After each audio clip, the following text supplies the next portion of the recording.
Hello everyone, Chris here, and today we are going to talk about the emblem system in Dead by Daylight. Now, I'll be honest right from the bat, before I made this video, I had absolutely no idea of how this emblem system actually worked, and I'm actually really glad I did, as I now know what the requirements for all the emblems are. And I am here to share them all with you. So buckle up and let's see how this emblem system actually works.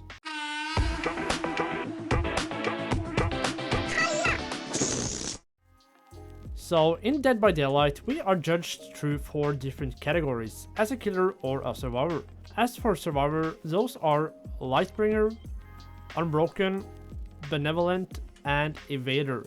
And for killer, Gatekeeper, Devout, Malicious, and Chaser. For this video, I'll be focusing mostly on survivor, as me being a killer main, I do feel getting higher qualities of emblems for survivor is extremely hard compared to killers.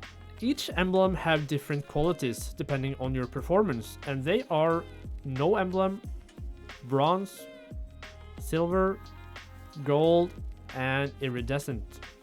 Each category has a completely different equation of calculating your grade, which is why it's both so confusing and fascinating when you first understand it. I'm just gonna go through all 4 emblems and show you how it works, then give an example of how you could get an iridescent quality emblem in each category. So the first category is Lightbringer.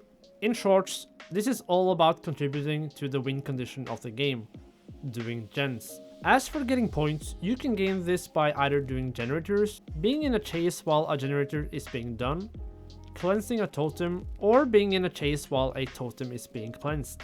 Earning a grade is based on a point system, and for this category you start with 0 points.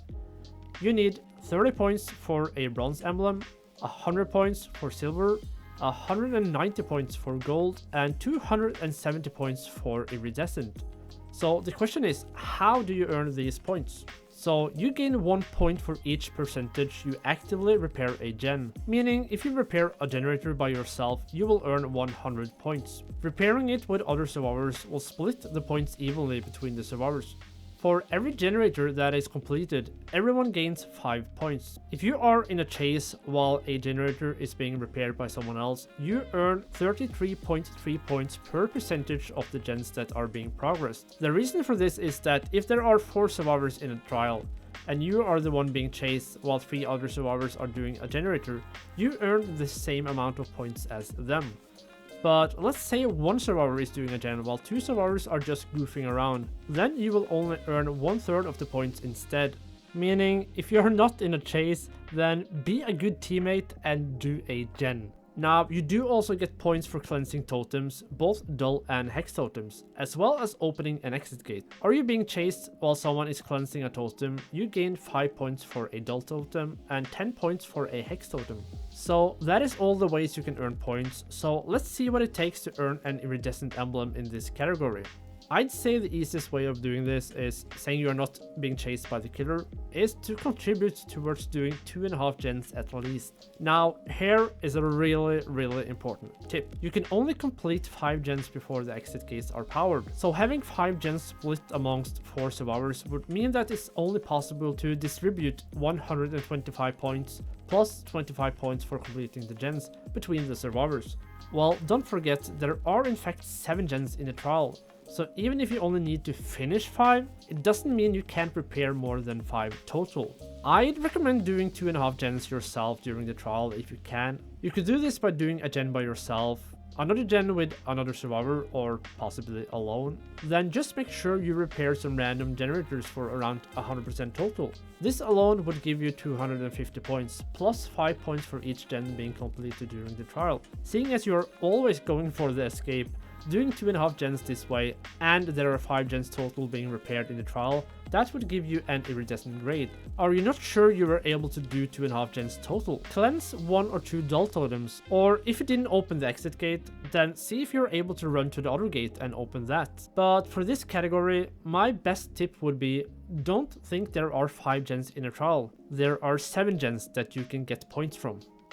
As you can see on the grade screen, the emblems themselves shows the percentage of where your points are coming from. At least that's how I interpret it. In this case, I got 80% of my points from actively doing gens myself, 7% from cleansing totems, and 13% from being chased while someone else was doing a gen. Next we have Unbroken, and thank God this is really straightforward. In short terms, this is all about your ability to survive a trial. The category also have a score system, but it doesn't really matter as the metrics of the emblem quality is straightforward. If you die in a trial within 5 minutes, you get no emblems. If you die in a trial but survived between 5 minutes and 9 minutes, you earn the bronze emblem. Dying in the trial but surviving for over 9 minutes gives you the silver emblem. Escaping the trial but having been put in the dying state once will earn you a gold quality, meaning the only way to earn an iridescent quality in this category is to escape the trial without being downed once. That is a bit rough, not gonna lie.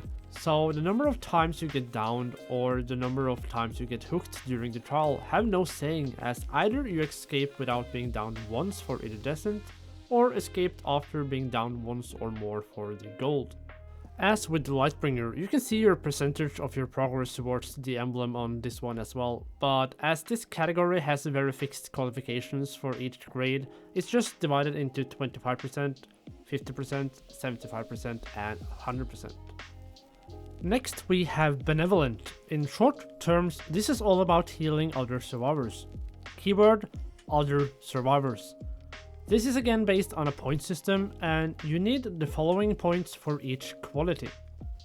0 points for no emblem, 25 points for a bronze emblem, 45 points for a silver emblem, 75 points for a gold emblem, and 100 points for an iridescent emblem.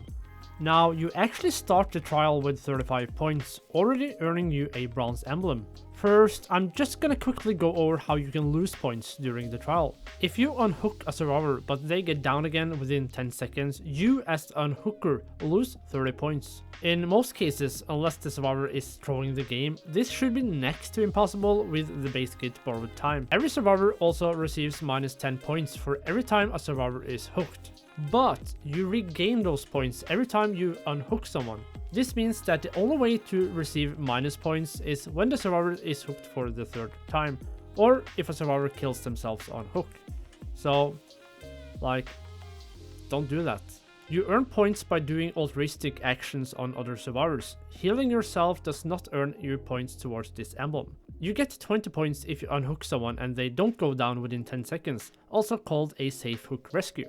You get 10 points for healing other survivors a full health state, as well as taking protection hits and sabotaging a hook within 10 meters of a killer while he is carrying a survivor. Making a flashlight save or a pallet stun save will earn you 30 points.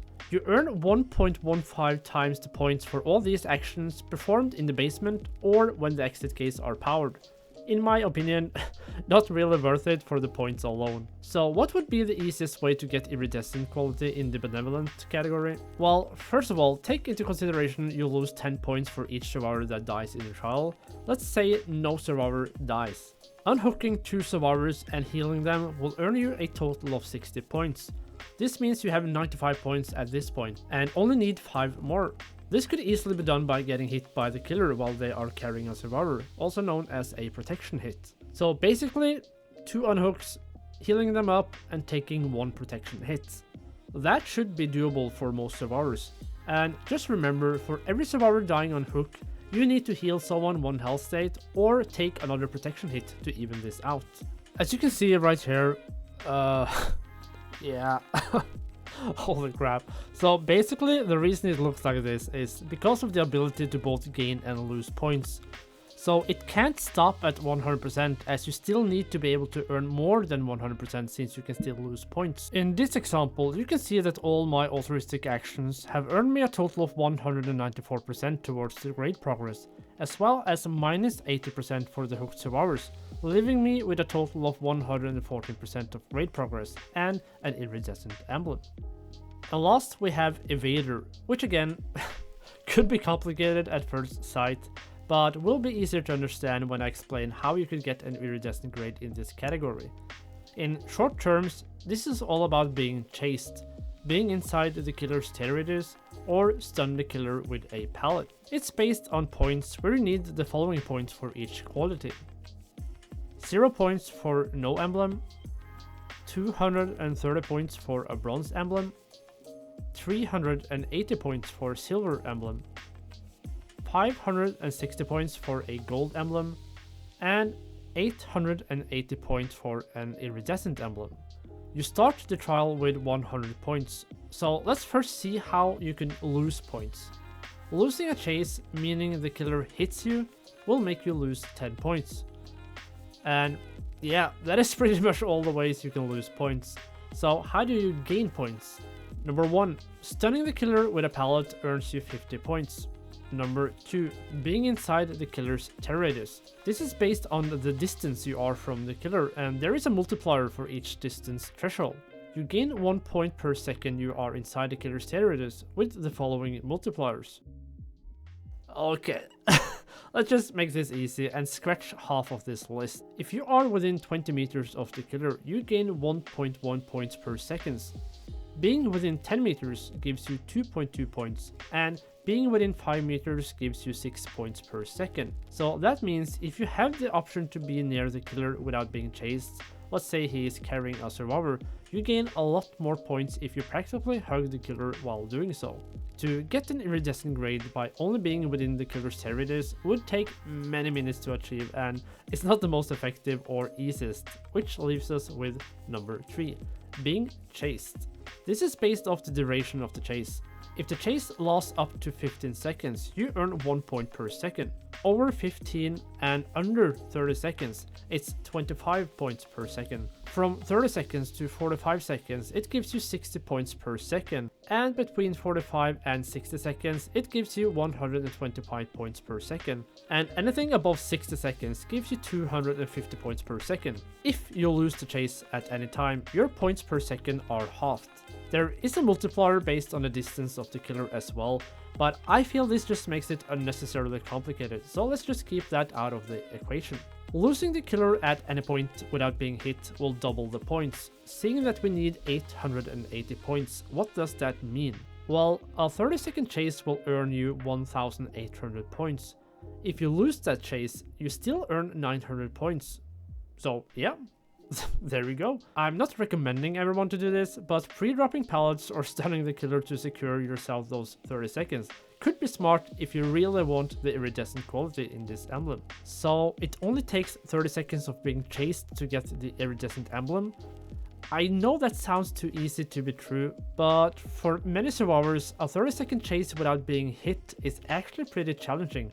But then again, it might just be me. So as you can see right here, as this is also a category where you can lose points, this could look a bit confusing, but as shown right here, my actions earn me 122% of progression towards the grade, and a minus 11% for losing chases, giving me a total of 111% and an iridescent grade. So we went through all the categories and looked at how to get an iridescent quality in all of them, but how would this look if you wanted to get an iridescent rank in all categories? Well, I'm not gonna lie, it would be really hard to do, seeing as 1. Speaking from a solo queue perspective, there are 4 survivors potentially competing for the gens and the unhooks. I'll admit, I do find it strange that the requirements for some of the categories, like Lightbringer and Benevolent, to be so difficult, seeing it would be really hard for all survivors to get iridescent rank in all categories in an ordinary trial. Making survivors almost competing for the emblems is not really optimal. And number 2, this means that you are dependent on your entire team in most cases to get the iridescent grade in most categories, I would say. And this is just my opinion, but shouldn't it be the other way around? Getting iridescent emblems on killer should be the hard ones, as it's only dependent on your own skill level. Having these insane requirements when you are almost dependent on other people is beyond me. But anyways, as to summarize this video, for getting iridescent emblems in all categories in a single trial, you'll have to do 2.5 gens worth of progress, plus 2 more gens being completed. cleansing one totem, or opening the exit gate. Never get down during the entire trial, being in a chase for more than 30 seconds without being hit, and unhook 2 survivors, heal them up, and take 1 protection hit. Is all of this doable? Absolutely. Will it be easy? Absolutely not. But anyways, I just wanted to make this video because I didn't really understand how the system worked, and I wanted to learn a bit more, and just because I love taking deep dives into different game mechanics. I do hope I was able to explain this in a simple manner, and yeah, thank you so much for watching, and until next time, cheerio!